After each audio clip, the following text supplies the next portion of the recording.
Welcome viewers. Today let us look into the topic theories of human development, related concepts and issues. The study of human development is a rich and interesting subject. We all have personal experiences, but sometimes it is difficult to understand how and why people grow, learn and act as they do. Let me give you an example. 4-year-old Divya is keen to dress herself up every morning, but lo, she regularly wears her shoes on the wrong feet, misses buttons and puts shirts on inside out. When her mother tries to help her, Divya refuses and screams, "No, let me do it." Sure, we've all come across incidents like this and been in trouble because many times it is not possible for us to come up with the right solution to such situations. Why does Divya behave in this way? Does her behavior relate to her age, family relationships, or is it an individual temperament? Developmental psychologists try to answer such questions. Developmental psychology seeks to understand, explain and predict behaviors that occur throughout a person's lifespan from conception to death. The scientific study of human development seeks to understand and explain how and why people change throughout their lives. This includes all aspects of human growth: the physical, emotional, intellectual, social, perceptual and personality development. This field is broad based and examines a range of topics such as motor skills, cognitive development, executive functions, moral understanding, language acquisition, social change, personality, emotional development, self-concept and identity formation. It also looks into the influences of nature and nurture on the process of human development and of its periodical changes. Developmental psychology is concerned with a number of fields such as educational psychology, child psychopathology, forensic developmental psychology, child development, cognitive psychology, ecological psychology and cultural psychology. The well-known developmental psychologists of the 20th century are John Bowlby, Yuri Bronfenbrenner, Erik Erikson, Sigmund Freud, Jean Piaget, Lawrence Kohlberg, Lev Vygotsky and many others. The theories forwarded by them are John Bowlby, attachment theory; Yuri Bronfenbrenner, ecological systems theory; Erik Erikson, psychosocial development; Sigmund Freud, psychosexual development; Lawrence Kohlberg, moral development; Jean Piaget, cognitive development; Lev Vygotsky, cultural historical psychology development. Of these, Sigmund Freud's concepts have had a significant impact on the perceptions of the public. Now, let us look at some famous theories of human development. Psychoanalytic child development theories. John Bowlby believed that mental health and behavioral problems could be attributed to early childhood. His attachment theory suggests that children come into the world biologically pre-programmed to form attachment with others, as it will help their survival. He also said that the fear of strangers represents an important survival mechanism built in by nature.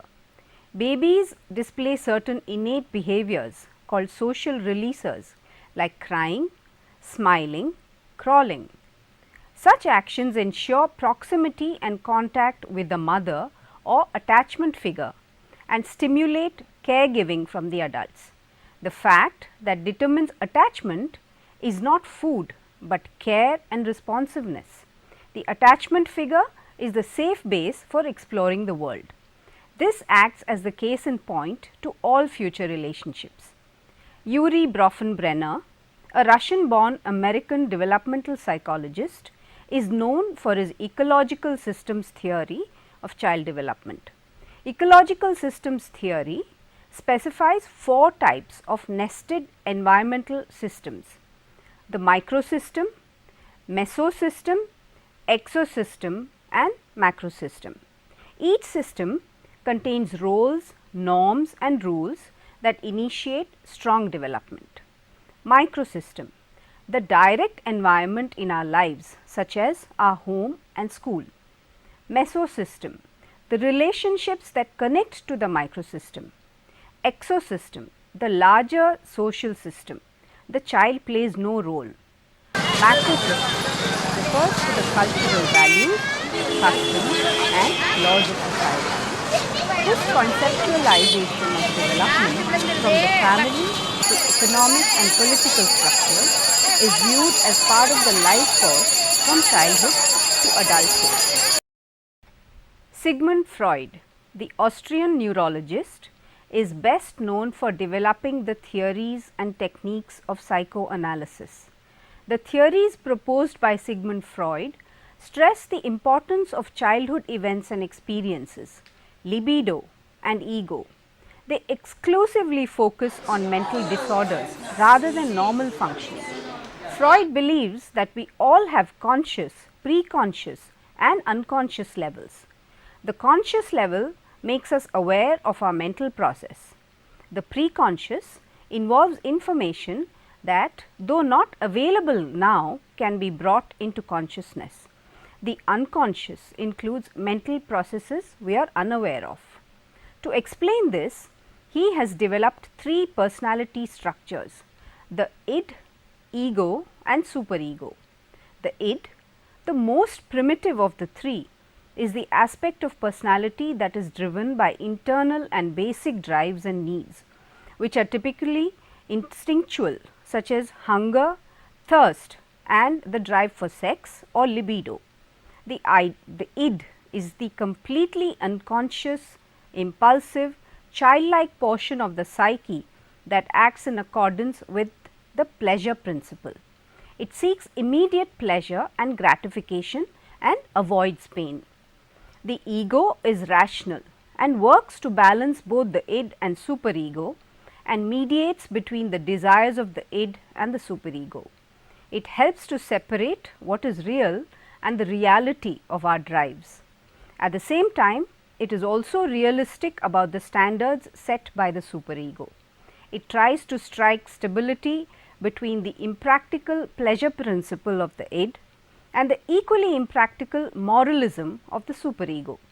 It is a part of the psyche that is usually reflected most directly in a person's actions. The superego, the moral component, is driven by morality principle. It acts in connection with the morality of higher thought and action. The superego plays the critical and moralizing role. Instead of instinctually acting like the id, the superego works to act in socially acceptable ways. It employs morality, judging our sense of wrong and right, and using guilt to encourage socially acceptable behavior. We can call this conscience. Freud's concept is usually represented by the iceberg model. This model represents roles the id, ego and superego play in relation to conscious and unconscious thought. Freud compares the relationship between the ego and the id to that between a charioteer and his horses. The horses provide the energy and drive, while the charioteer provides direction. Freud describes child development as a series of psychosexual stages. In 3 essays on sexuality, Freud outlines these stages as oral, anal, phallic, latency and genital. Each stage involves the satisfaction of a libidinal desire and can later play a role in adult personality. If a child does not successfully complete a stage, Freud suggests that he or she would develop a fixation which would later influence adult personality and behavior. According to Sigmund Freud, personality is mostly established by the age of 5. Early experiences play a large role in personality development and continue to influence behavior in later life. Psychosocial development. Erich Homburger Erikson, a German-born American developmental psychologist, is known for his theory on psychosocial development. He is most famous for coining the phrase identity crisis. Whereas Freud is an id psychologist, Erikson is an ego psychologist. He emphasizes the role of culture and society and the conflict that can take place within the ego itself, whereas Freud underscores the conflict between the id and the superego.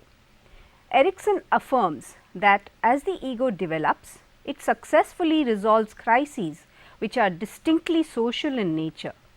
This involves establishing a sense of trust in others, in developing a sense of identity in society, and in helping the next generation prepare for the future. Erikson enlarges on the Freudian thoughts by focusing on the adaptive and creative characteristic of the ego. He expands the notion of the stages of personality development and includes the entire lifespan. Erikson's theory claims that the humans develop throughout their lifespan, and this development consists of 8 stages which occur in different periods. Trust versus mistrust during infancy, autonomy versus shame and doubt during early childhood, initiative versus guilt during play age, industry versus inferiority during school age, identity versus role confusion during adolescence, intimacy versus isolation during young adulthood, generativity versus stagnation during adulthood, integrity versus despair occurs in old age. Each of these stages has a positive as well as a negative crisis. Each stage builds upon the successful completion of earlier stages. The challenges of stages not successfully completed may reappear as problems in the future.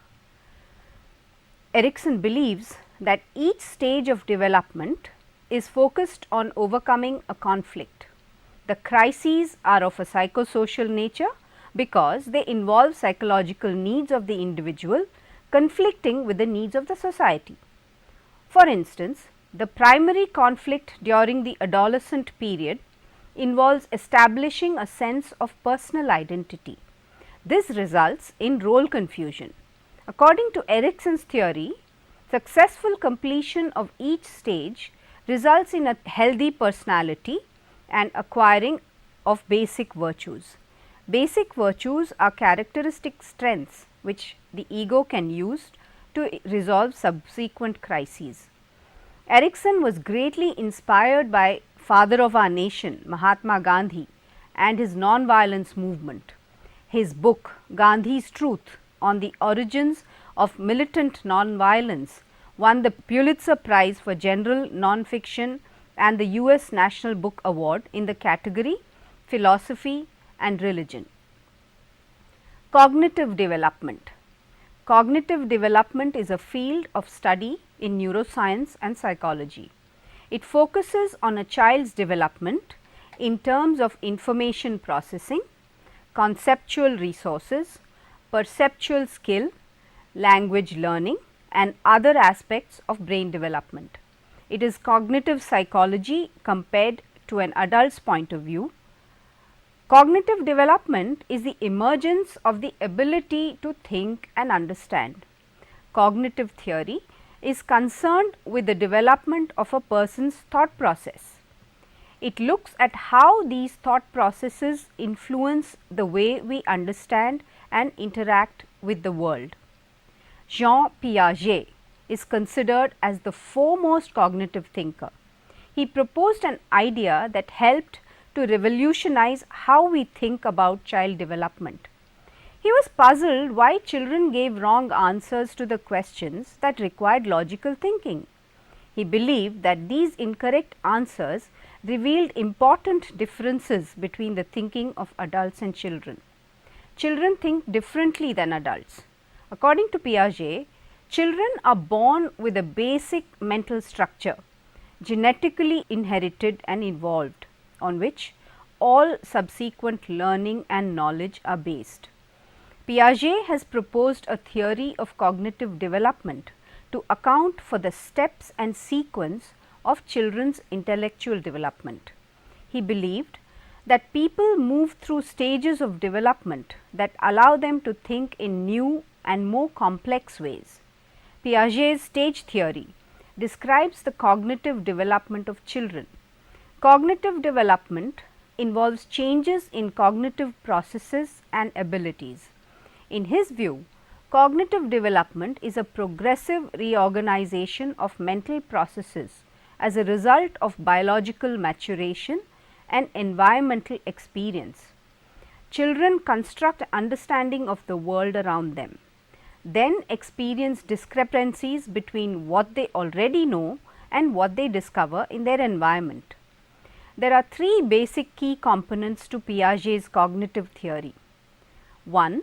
Schemas, the building blocks of knowledge. 2. Adaptation processes, equilibrium, assimilation and accommodation. 3. Stages of development, sensory motor, pre-operational, concrete operational, formal operational. Schemas.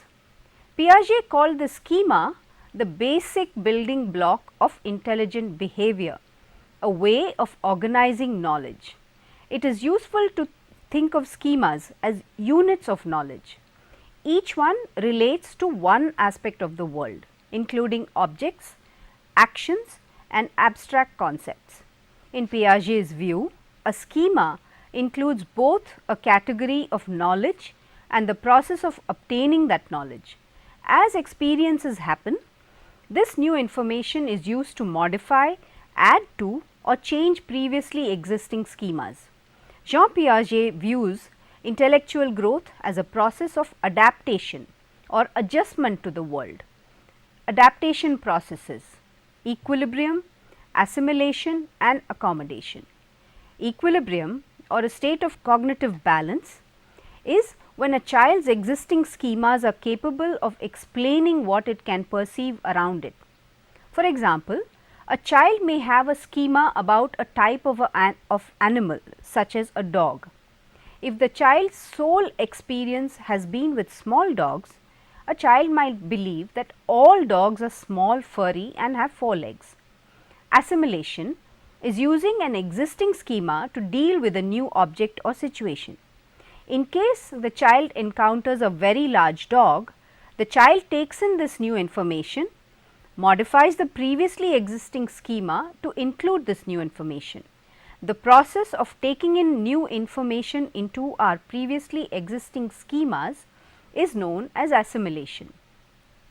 Accommodation happens when the existing schema or knowledge does not work and needs to be changed to deal with a new object or situation. Accommodation involves altering existing schemas or ideas as a result of new information or new experiences. New schemas may also be developed during this process. The process is subjective because we tend to modify experience or information to fit in with our pre-existing beliefs. Stages of development. The sensory motor period, birth to 2 years. During this time, Piaget says that a child's cognitive system is limited to motor reflexes at birth. The child builds on these reflexes to develop more sophisticated procedures. The pre-operational period, 2 to 6 or 7 years. At this age, children acquire representational skills in mental imagery and language acquisition. They are very self-oriented and view the world from their own perspective. The concrete operational period, 6 to 7 to 11 to 12 years. Children in this stage are able to take another's point of view and take into account more than one perspective simultaneously. Piaget views that they cannot yet perform on abstract problems and cannot consider logical outcomes. The formal operational period, 11 to 12 years to adulthood. Children who attain the formal operation stage are capable of thinking logically and abstractly. Piaget considers this the ultimate stage of development. You must have now understood the basic concepts of Piaget's theory. Where can we use this most important theory? Parents can use it as a positive tool to nurture their child's growth.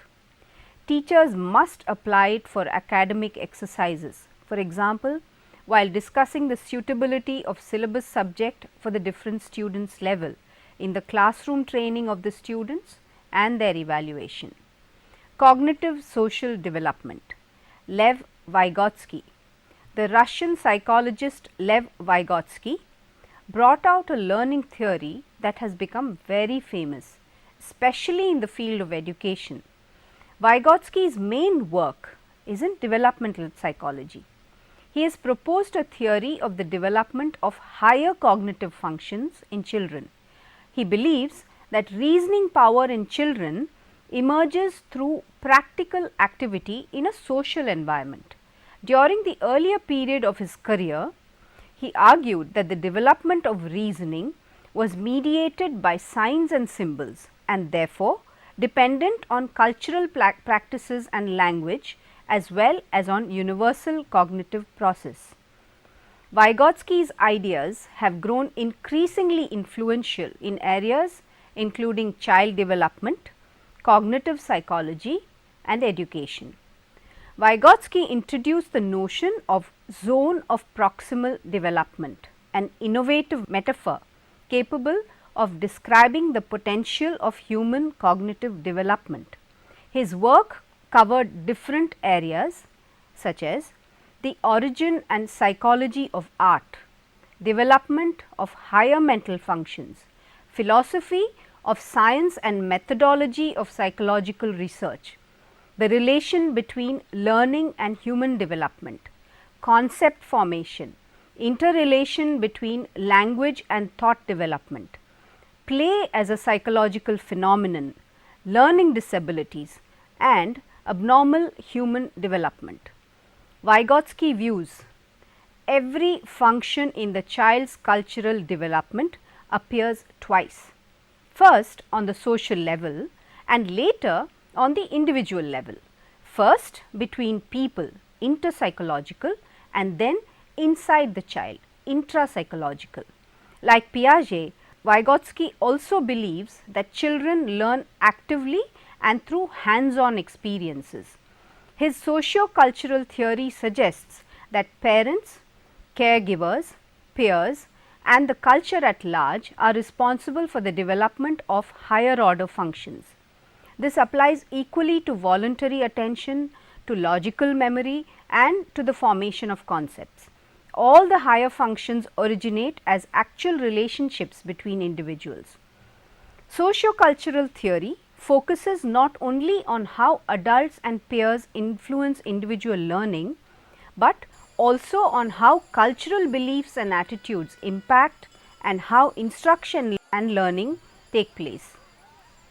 Vygotsky has introduced an important concept in socio-cultural theory, the zone of proximal development, ZPD. It denotes the range of tasks that a child has to complete while in the process of learning. The lower limit of ZPD is the child's level of skill reached, working independently. It is as the child's actual development level. The upper limit is the child's level of potential skill it can reach with the assistance of a capable instructor. Essentially, it includes all of the knowledge and skills that a person cannot yet understand or perform on his or her own, but is capable of learning with guidance. Now, examine this. Little Ramu is playing with shapes toys. He cannot figure out how to fit the shapes to their designated holes. Ramu's dad shows him how each shape fits into its required hole. Ramu initially makes mistakes, but soon learns it properly. Dad leaves him now to complete the task.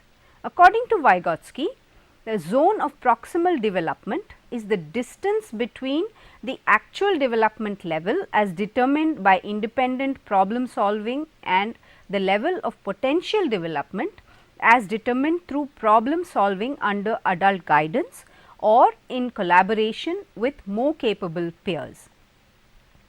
The concept of the ZPD is widely used to study children's mental development as it relates to education.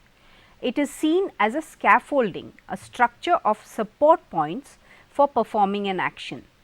Scaffolding is a process through which a teacher or a more competent peer helps the student in his or her ZPD as necessary and withdraws this help when it becomes unnecessary, like a scaffold that is removed from a building after construction is completed.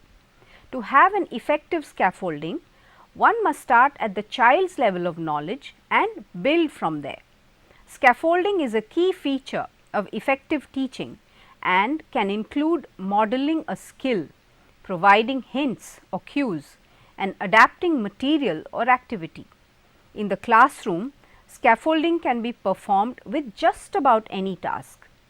Vygotsky theory promotes learning contexts in which students play an active role in learning, in contrast to the traditional teaching method, transmitting information to students. A contemporary application of Vygotsky's theory is reciprocal teaching, used to improve students' ability to learn from text. In this method, teacher and students collaborate in learning and practicing 4 key skills: summarizing, questioning, clarifying, and predicting. The teacher's role in the process is reduced over time. The roles of the teacher and student are therefore shifted, as a teacher should collaborate with his or her students in order to facilitate meaning construction in students. Learning therefore becomes a reciprocal experience for the students and teacher. Behavioral development. Behaviorism is the theoretical perspective in which learning and behavior are described and explained in terms of stimulus-response relationship. The key assumptions of behaviorist theory are: the environment influences behavior. People's behaviors are a result of their interaction with the environment. They become conditioned to respond to certain ways based on responses like feedback, praise, and rewards. Learning is described through stimuli and responses. Behaviorists focus on observable events rather than people's thoughts, feelings, and beliefs. Learning must involve a behavioral change. Learning does not occur unless there is an observable change in behavior.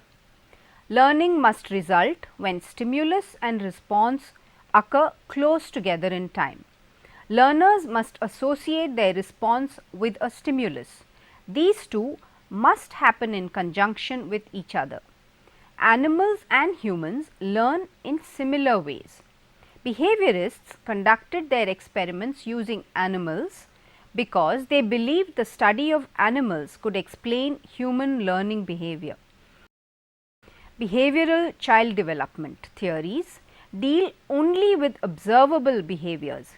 Here, development is considered a reaction to rewards, punishments, stimuli, and reinforcement.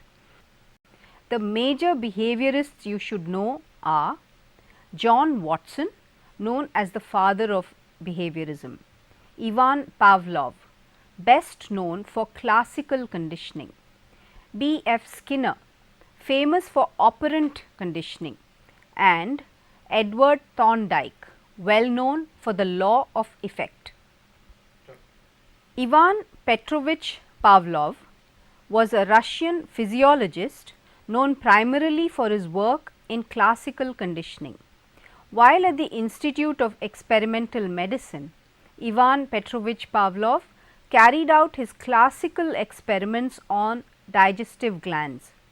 Pavlov investigated the gastric function of dogs and later of children by collecting, measuring and analyzing the saliva and its response to food under different conditions.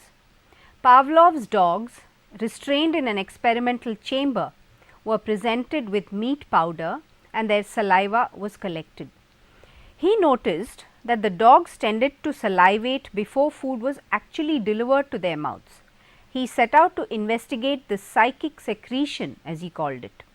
Over time, he noticed that salivation of dogs happened merely by the presence of the handler or by a clicking noise produced by the device that distributed the meat powder.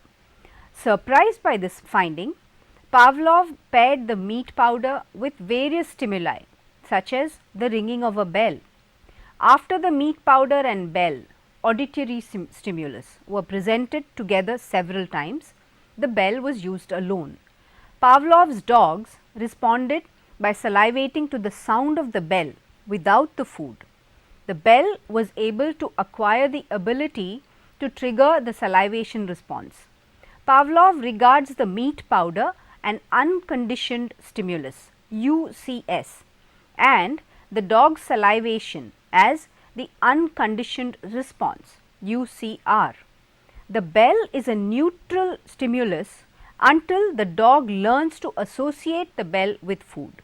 Then the bell becomes a conditioned stimulus CS, which produces the conditioned responses CR of salivation after repeated pairings between the bell and food. Classical conditioning involves learning to associate an unconditioned stimulus that already brings about a particular response or a reflex with a new conditioned stimulus, so that the new stimulus brings about the same response. Classical conditioning is classical since it is the first systematic study of basic laws of learning or conditioning. Classical conditioning focuses on using preceding conditions to alter behavioral reactions. The principles of classical conditioning have influenced preventative antecedent control strategies used in the classroom.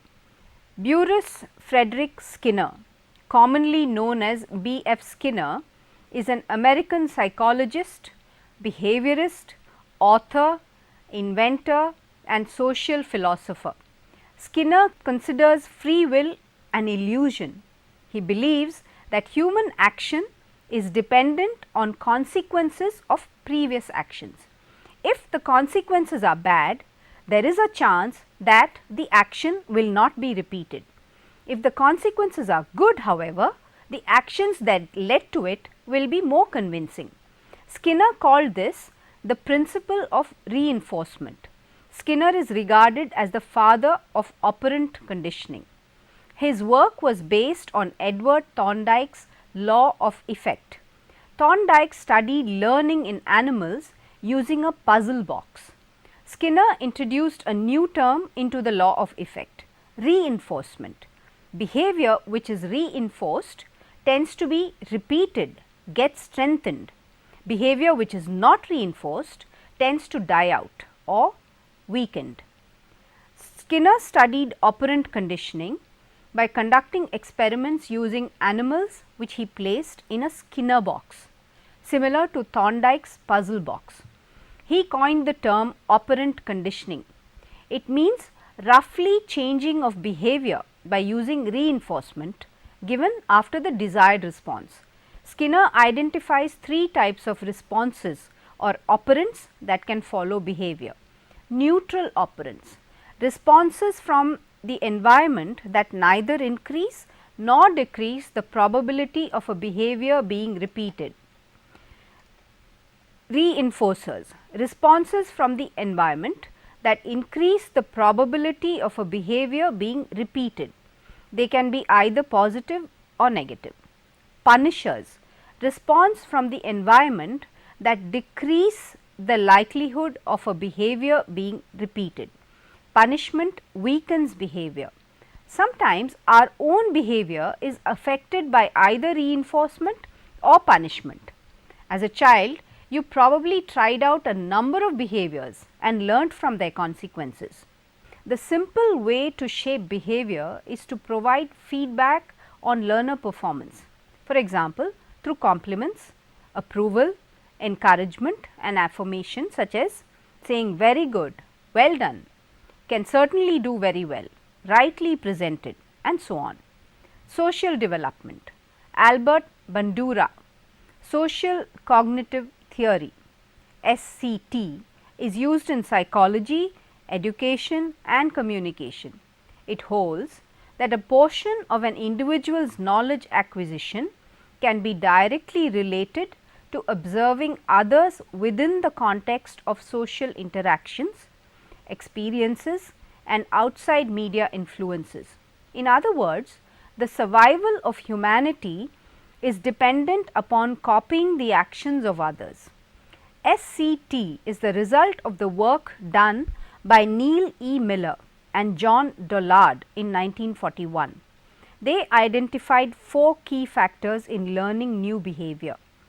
1. Drives, 2. Cues, 3. Responses and 4. Rewards. According to Bandura's theory of child development, children learn new behaviors from observing other people. There are 5 core concepts associated with the SCT framework. 1. Observational learning modeling. 2. Outcome expectations. 3. Self-efficacy. 4. Goal setting. And 5. Self-regulation.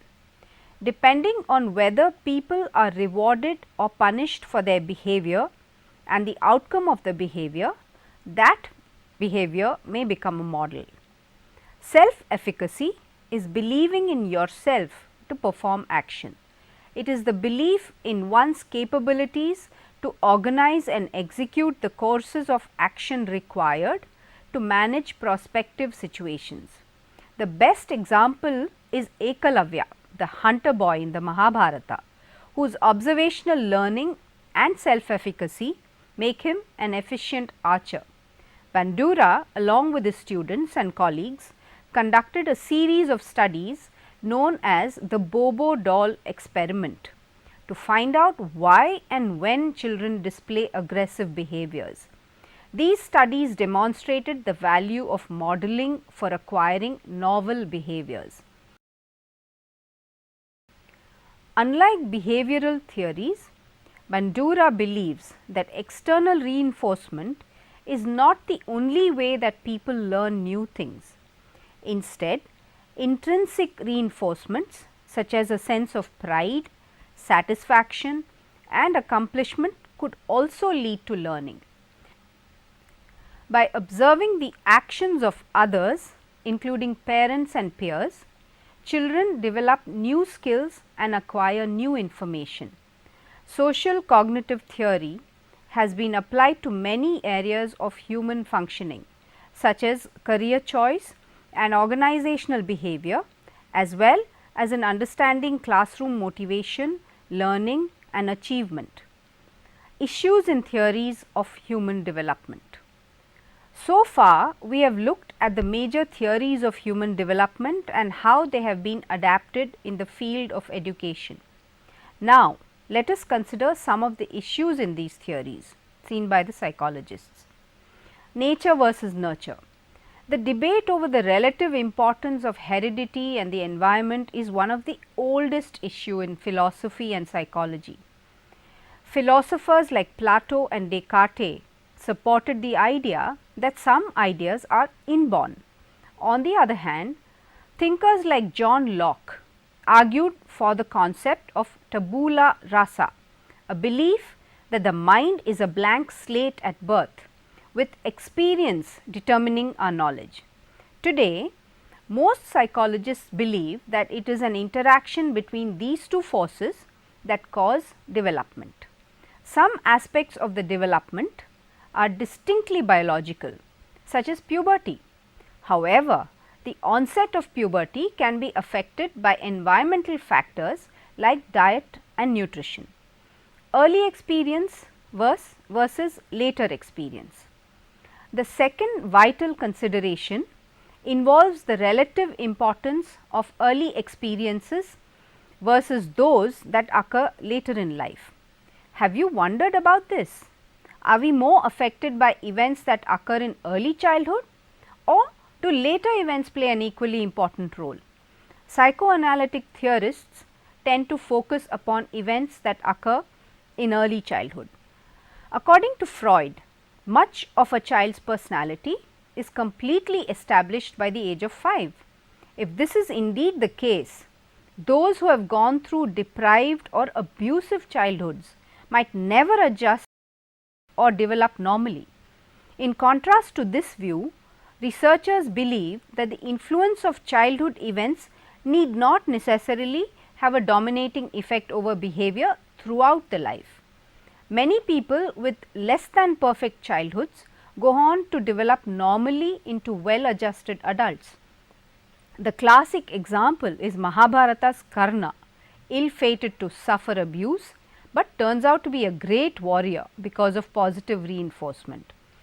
Continuity versus discontinuity. The third major issue is between continuity and discontinuity. Do the changes happen smoothly over time or through a series of predetermined steps? Some theories of development argue that changes are simply a matter of quantity. Children display more of certain skills as they grow older. Other theories outline a series of sequential stages in which skills emerge at certain points of growth. So, remember, as you study these theories of human development, understand that they are only suggestions on some ways of child and human development. We still have unresolved issues in these theories.